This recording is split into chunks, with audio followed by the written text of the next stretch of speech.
tampoco quería despertar, Bueno, sí es. pero ya jaló.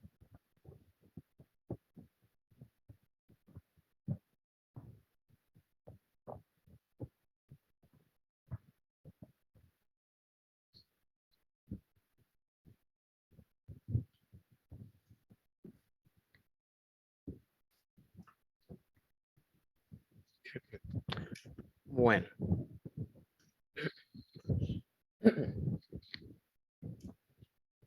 pues ya revisé sus exámenes.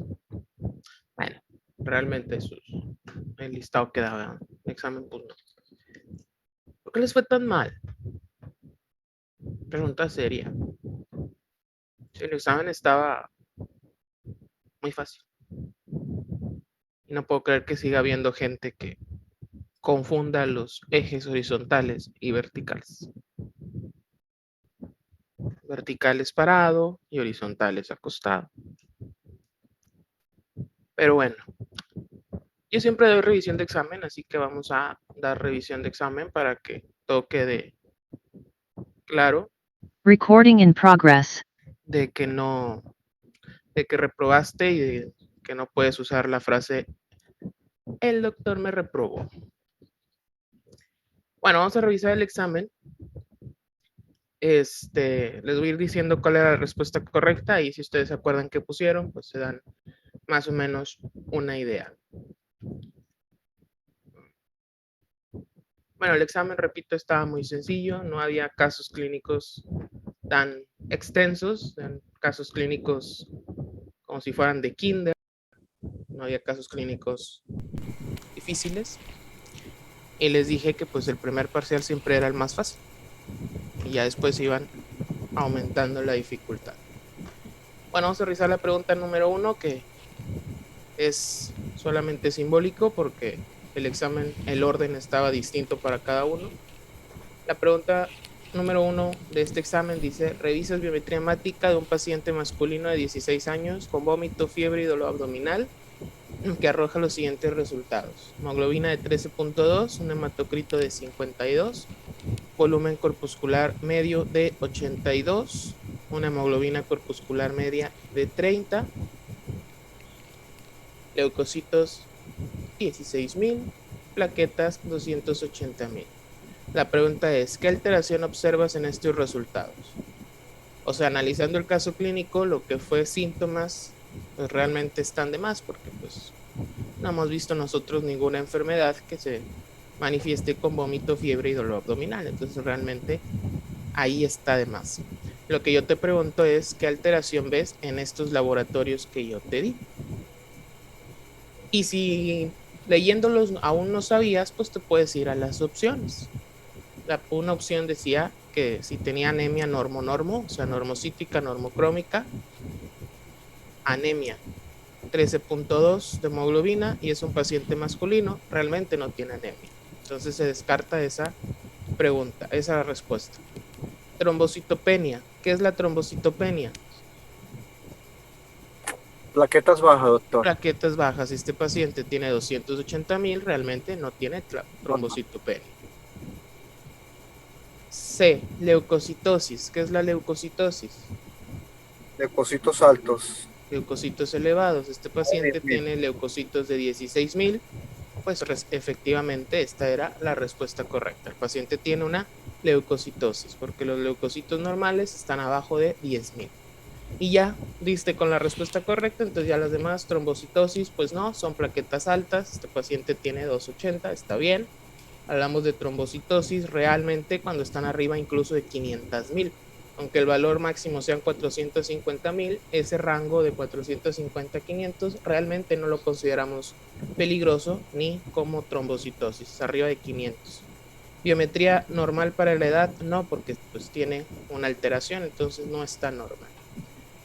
Ya como complementario, pues este paciente es un paciente que tenía o que se sugiría una apendicitis aguda, ¿verdad? Por la leucocitosis y los síntomas. Pero bueno, lo que yo te pregunté aquí fue el laboratorio. 2. Densidad con la que se compara el hígado en el TAC de abdomen. Corteza renal, no, ese es en el ultrasonido. Respuesta correcta, vaso. Páncreas no se compara al hígado, no figura ahí. Corazón y pulmón realmente no los observamos o no son nuestro primer órgano que queremos ver en un TAC de abdomen, así que corazón y pulmón está de más. No están en un TAC de abdomen, serían en un TAC de tórax. 3. Estudio que pedirías para ver el origen de un sangrado de tubo digestivo alto. Respuesta correcta, endoscopía. El tubito que te meten con una camarita para ver de dónde está sangrando, desde el ángulo duodeno-yeyunal para arriba, o sea, de la boca hasta el ángulo duodeno-yeyunal, es una endoscopía. Y realmente el nombre completo es una endoscopía digestiva alta, pero si yo te ponía todo eso, pues ya era obvio que ibas a saber la respuesta. CEPRE no, la CEPRE no es para ver un sangrado de tubo digestivo, es para ver, su nombre lo dice, colangiopancreato, es para ver las vías biliares y las vías pancreáticas. Colonoscopía es para ver un sangrado, el origen de un sangrado de tubo digestivo, pero bajo, no alto. Sangre oculta en heces no me sirve para el origen, solamente me sirve para ver si tiene un sangrado de tubo digestivo, pero no para ver el origen. Y coprológico, pues es parte de la sangre oculta en heces, es parte del coprológico y pues es la misma situación. No me sirve para ver el origen. Respuesta correcta, endoscopía. Las terminaciones nerviosas sensibles al frío reciben el nombre de terminaciones de Ruffini. ¿Era un cierto o falso? La respuesta es falso. ¿Cómo se llaman las terminaciones de frío? De Krauss. De Krauss. Krauss. Las terminaciones de Ruffini son del calor. La exposición a un ambiente cálido o el aumento de los procesos metabólicos producen como respuesta los siguientes, excepto, o sea, cuál no. Siempre vean que la palabra excepto.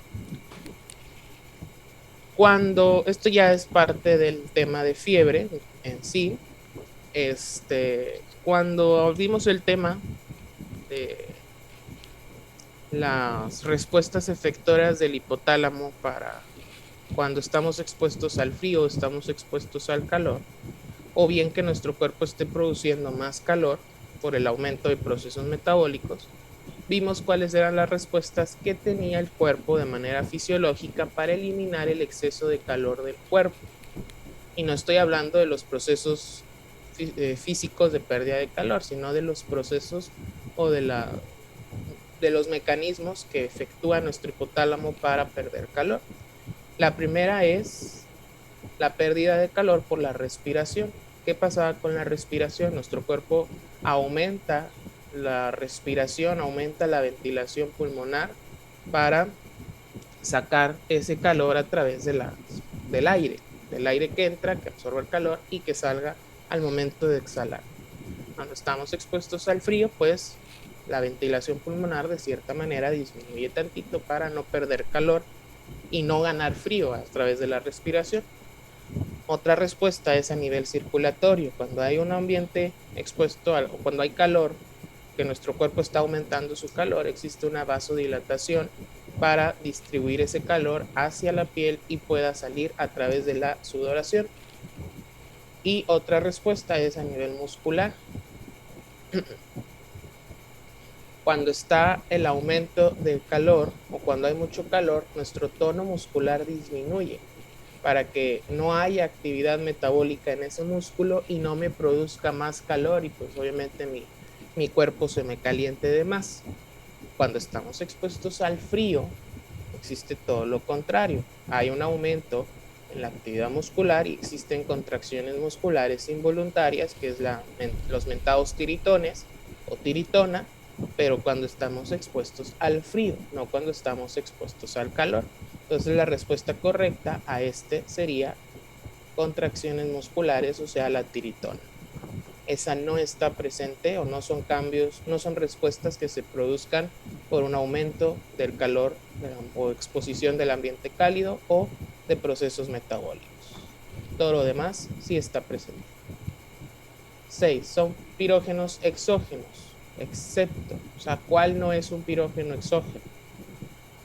Los pirógenos exógenos son aquellos que no, si bien pueden ser extracorporales, o sea, que vienen de otra parte del ambiente, por ejemplo los microorganismos, o bien dentro del cuerpo, pero que no son parte del sistema inmune. Por ejemplo, un tumor, una hemorragia, etc. Virus, bacterias, hongos, fármacos son pirógenos verdaderamente exógenos porque vienen de fuera del cuerpo, son microorganismos extraños. Las citocinas no son pirógenos exógenos, son pirógenos endógenos. Son producidos por nuestro sistema inmune al estar expuestos a pirógenos exógenos. Entonces la respuesta correcta aquí es citocinas. Enzima que se encarga de que el ácido araquidónico se convierta en prostaglandinas. Cuando vimos síndrome febril y que no mencionaron lo del ácido araquidónico, yo se los mencioné de forma muy rápida, que el ácido araquidónico, que deriva de la destrucción de la membrana de fosfolípidos, tiene dos vías, que es la formación de leucotrienos y la formación de prostaglandinas, pero esto es gracias a dos enzimas, la lipoxigenasa y la ciclooxigenasa. La lipoxigenasa lo degrada a leucotrienos y la ciclooxigenasa lo degrada a prostaglandinas. Entonces aquí la respuesta correcta es ciclooxigenasa. Tromboxano es una prostaglandina en sí. Fosfolipasa, esta es la que degrada a la membrana de fosfolípidos en ácido araquidónico. Y pues el ácido araquidónico no produce prostaglandinas, pues no, error, claro que produce. Entonces la respuesta correcta era la B. Produce vasoconstricción y facilita la agregación plaquetaria. Cuando ves las opciones, ves que estoy hablando de alguna prostaglandina o incluso de algún leucotrieno. Los leucotrienos no tienen la función de vasoconstrictor, bueno, sí tienen función vasoconstrictor, pero no facilita la agregación plaquetaria. Y los leucotrienos en sí son más quimiotácticos, o sea, son para llamar al sistema inmune, macrófagos, monocitos, etc. La prostaglandina E2, la prostaciclina, bueno, más que nada la prostaciclina no es un vasoconstrictor, es un vasodilatador. La prostaglandina E2 igual, su principal función es para producir la fiebre, y la prostaglandina D2 pues tampoco es una vasoconstrictora, pero no facilita la agregación plaquetaria. Les dije que el tromboxano era un vasoconstrictor y que facilita la agregación plaquetaria, motivo por el cual la aspirina es uno de sus principales inhibidores y por eso la aspirina funciona como antiagregante plaquetario. 9. Es parte del segundo orden de las vías centrales del dolor. Ahora ya nos vamos al tema de dolor. Recuerden que en las vías centrales existen tres órdenes. Primer orden, que involucra lo que son los nociceptores cutáneos o somáticos, lo que sea, y los ganglios raquídeos, que son los que reciben esas señales de los nociceptores, hasta llegar a la médula espinal, en el asta posterior, pero el primer orden no involucra el asta posterior. El segundo orden es exclusivamente el nivel de la médula espinal, ahí precisamente en el asta posterior de la médula espinal. Y el tercer orden es tálamo y corteza somatosensorial. La respuesta correcta a esta pregunta era asta posterior de la médula espinal. Fue lo único que les pregunté de dolor. Fase de potencial de acción en donde ocurre una repolarización transitoria. Y antes digan que no les dije que me describieran todas las fases, porque qué flojera estar leyendo, por eso no les puse abiertas. La fase de potencial de acción en donde ocurre una repolarización transitoria no es la fase 2, es la fase 1. Recuerden que empezamos desde la fase 0. La fase 0 es una despolarización, la fase 1 es cuando se abren los canales de potasio y ocurre una repolarización transitoria, la fase 2 es la fase meseta, la fase 3 es la fase de repolarización completa y la fase 4 es la fase de reposo, cuando la célula miocárdica regresa al estado de reposo. Entonces, respuesta correcta, fase 1. Representa la fase rápida de repolarización ventricular. Estoy hablando, al ver las opciones, de un electrocardiograma. O sea, en el electro, ¿quién representa la fase rápida de repolarización ventricular? Esa es la onda T. Representa la fase meseta de la repolarización ventricular. ¿Quién? El segmento ST. Luego, te encuentras interpretando un electrocardiograma y observas que una onda R tiene 15 milímetros de altura y la onda S tiene 6 milímetros de profundidad. ¿Cuál es la amplitud de la onda S? Acuérdense que cuando hablamos de amplitud estamos hablando de voltaje, o sea, ¿cuál es el voltaje de la onda S? Y recuerden que que 10 milímetros equivalen a 1 milivoltio. Si este paciente o este electro tiene 6 milímetros, entonces su amplitud es de 0.6 milivoltios. Realmente muy pocos se equivocaron en esta respuesta. Algunos me pusieron la de la onda R, como 3 personas. No, yo pedí onda S, pero realmente la mayoría se lo sacó bien. El eje horizontal del electrocardiograma que determina tiempo. El eje horizontal es acostado, o sea, la línea isoeléctrica. ¿Qué me determinan los cuadritos que están sobre el eje horizontal? El tiempo. Me miden el tiempo de cada onda, de cada segmento, de cada intervalo. Y el eje vertical, o sea, el de arriba, me mide el voltaje. Principal proceso fisiopatológico desencadenante de la insuficiencia cardíaca. Aquí no está tanto para repetirlo. Es la disminución del gasto cardíaco. Activación simpática, hipertrofia miocárdica y sistema renina-angiotensina no son procesos fisiopatológicos desencadenantes. ¿Qué son esos tres? Mecanismos compensatorios. Mecanismos compensatorios de una insuficiencia cardíaca, pero son mecanismos que se producen cuando existe una disminución del gasto cardíaco, pero no es el proceso fisiopatológico principal que desencadena insuficiencia cardíaca. Ese es el gasto cardíaco bajo. Manifestaciones clínicas de la insuficiencia cardíaca que son causadas por hipoperfusión renal, excepto, ¿cuál no? Edema, sí. Si disminuye el filtrado glomerular por hipoperfusión a nivel renal, no se va a eliminar todos los líquidos y el paciente puede desarrollar edemas. Oliguria, claro que sí, es el principal dato de hipoperfusión renal. Descontrol hipertensivo, por supuesto que sí. Al haber una hipoperfusión renal, está activado la liberación de renina por las células yuxtaglomerulares, porque ellos piensan que no hay volumen sanguíneo y que no hay presión arterial. Entonces el sistema renina-angiotensina está todavía más estimulado, por lo que habría un descontrol hipertensivo en un paciente hipertenso, o bien hipertensión arterial en un paciente que no fuera hipertenso. Ingurgitación yugular, correcto, esa no es una manifestación causada por hipoperfusión renal. Es causado por una congestión sistémica, por un aumento en la presión retrógrada del ventrículo derecho, no por la hipoperfusión a nivel renal. Paciente femenino diagnosticada con insuficiencia cardíaca. Refiere que presenta dificultad respiratoria al cambiar de posición a decúbito supino. O sea, cuando la paciente se acuesta, porque eso es decúbito supino, se acuesta, le falta el aire. ¿Cómo se llama ese síntoma? Ortopnea. ¿Disnea de esfuerzo? No.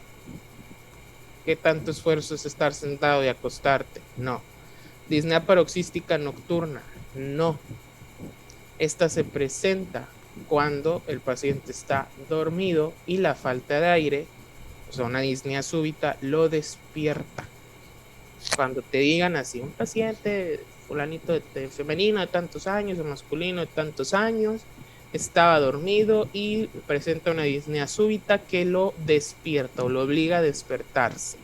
Eso es disnea paroxística nocturna. Si nada más te dicen disnea súbita, pero no te están especificando que al despertarse, entonces no están hablando de una paroxística nocturna. Ortopnea es la definición de esto.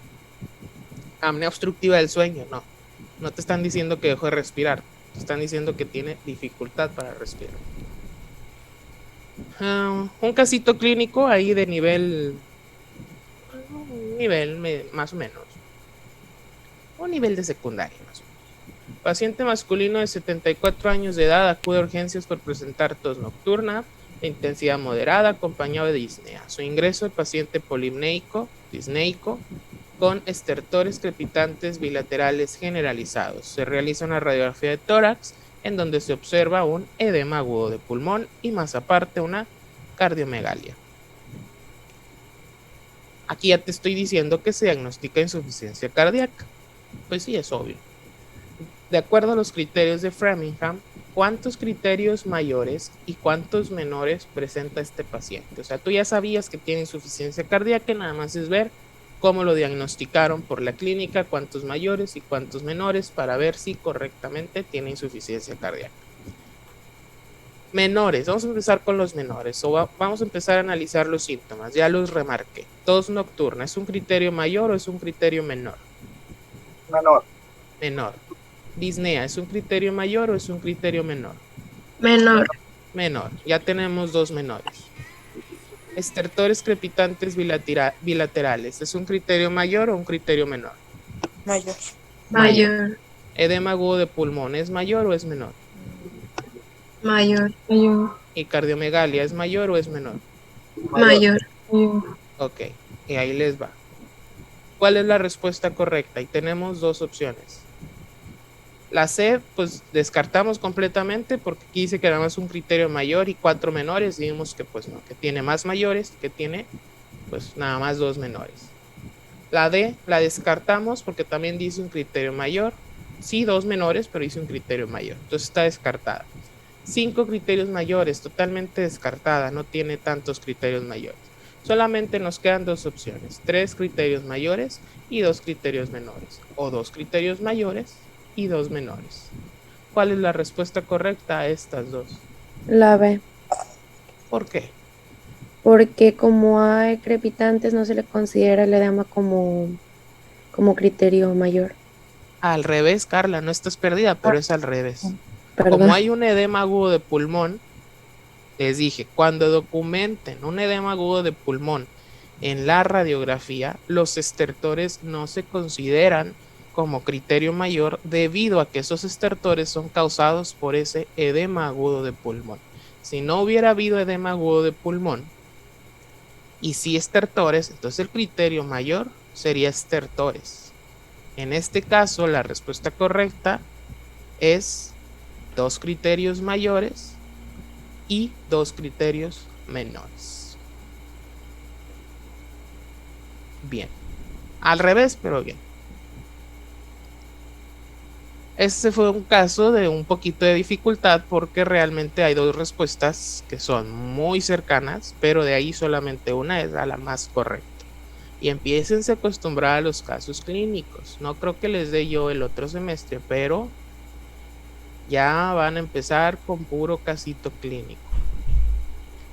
Y cuando lleguen a octavo, peor. Y al Ceneval, peor. Y al maldito NARM, peor.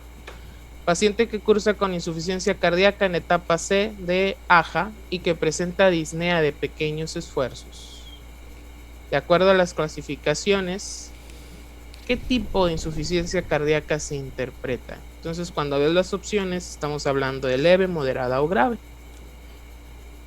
¿Cómo sabemos si es leve, moderada o grave? O sea, aquí el tipo de insuficiencia sería por intensidad. Pues eso lo logramos gracias a las clasificaciones de AJA, o sea, de la Asociación Americana del Corazón y de la de Nueva York. Aquí ya te estoy diciendo que está en etapa C de AJA.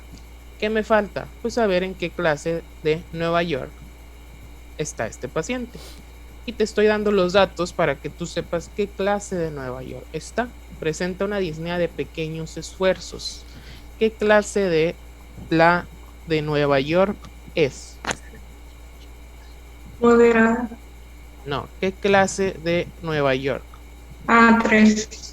Clase 3. Clase 1 es de grandes esfuerzos. Clase 2 es de medianos esfuerzos. Clase 3 es de pequeños esfuerzos. Y clase 4 es en reposo. Entonces tiene una etapa C de AJA más una clase 3 de Nueva York. Respuesta correcta, tiene una insuficiencia cardíaca moderada. La etapa C de AJA más clase 1 y clase 2 es una insuficiencia cardíaca leve. La etapa C de AJA más clase 3 de Nueva York es una insuficiencia cardíaca moderada. Y la etapa D más la clase 4, que estamos hablando de síntomas en reposo, es una insuficiencia cardíaca grave. Insuficiencia cardíaca aguda no entra como intensidad, ¿ok? No entra en esta clasificación. Y por último, el ecocardiograma de un paciente con diagnóstico clínico reciente de insuficiencia cardíaca arroja una FEVI, o sea, una fracción de eyección ventricular izquierda de 52%. De acuerdo a este valor, ¿qué interpreta sobre la insuficiencia cardíaca de este paciente? ¿Tiene una insuficiencia cardíaca con FEVI reducida? No, FEVI reducida es abajo del 40%. ¿Tiene una insuficiencia cardíaca con FEVI conservada? Sí, esta es la respuesta correcta, porque tiene una FEV arriba de 50%, pero abajo de 55%. Tiene insuficiencia cardíaca, pero está conservada su fracción de eyección. ¿Tiene insuficiencia cardíaca intermedia? No, no tiene con FEV intermedia. Intermedia es entre 40 y 49. No tiene insuficiencia cardíaca. Por ahí se fueron unos cuantos con la finta. Sí tiene insuficiencia cardíaca. Está abajo de 55, pero está arriba de 50%, o sea, está conservada. Ya se acabaron. Bueno, pues esas eran las respuestas correctas. Y pues ahí les va la tragedia. Un pedazo.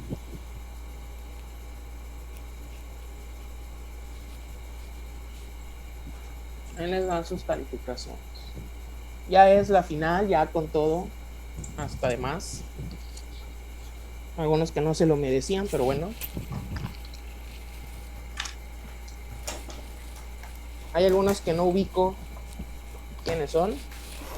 Obviamente los que vi en segundo, pues sí los ubico a todos, pero hay gente que no, que son nuevos y no los ubico. Y eso es malo, que no los ubique, porque quiere decir que no hablan y que no participan. Y si yo no te ubico, no te puedo ayudar en absolutamente nada, porque quiere decir que no participas. Ahí va. Acosta Barbosa. Díganme presente, por favor. Presente. 74. Carvajal Guzmán. Presente. 75. Cedeño Castillo. Presente. 81. Cipriano de la Rosa. Presente. 50. Cortés Sánchez. Presente. ¿Me escuché? Laura. 74. Cruz García Pamela. Presente. 84. De León Pumarejo. Presente. 80. Del Ángel Rivera. Presente. 81. Domínguez Guzmán. Presente. 60. Fernández Rocha. Presente. 84. Garza Leal. Presente. 84. Gaza Cortés. Presente. 70. González Gutiérrez. Presente. 70. González Limón. Presente. 77. Gail Collins. Presente. 53. Guerrero Rodríguez. Presente. 95. Hernández Barrera. Presente. 74. Hernández Jiménez. Presente. 53. Morales Jasso. Presente. 70. Muñoz Barbosa.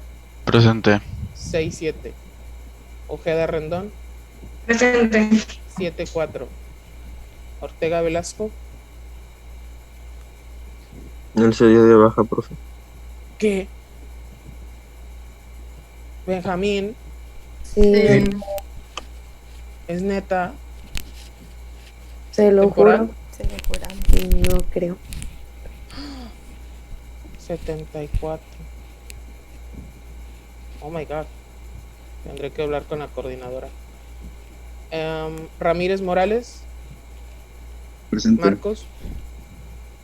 60. Santiago Hernández. Presente. 85. Santillana Guillón. Presente. 53. Tames Guerrero. Sergio. Torres Amador. Presente. 70. Zúñiga Melo. Presente. 67. Y Figueroa Secaida. Presente. 60. ¿Alguien faltó? ¿No? ¿Nadie? Bueno, pues esas fueron sus calificaciones de primer parcial, ya finales. Repito, con tareas a los que entregaron. Y con las participación, nada más participaban como 6 personas. Entre ellos Benjamín. Ni modo. Pero pues a todos les di participación. Y a los que participaban, pues hay un poquito de más. Espero participen más, Nos vemos en la próxima clase con valvulopatías.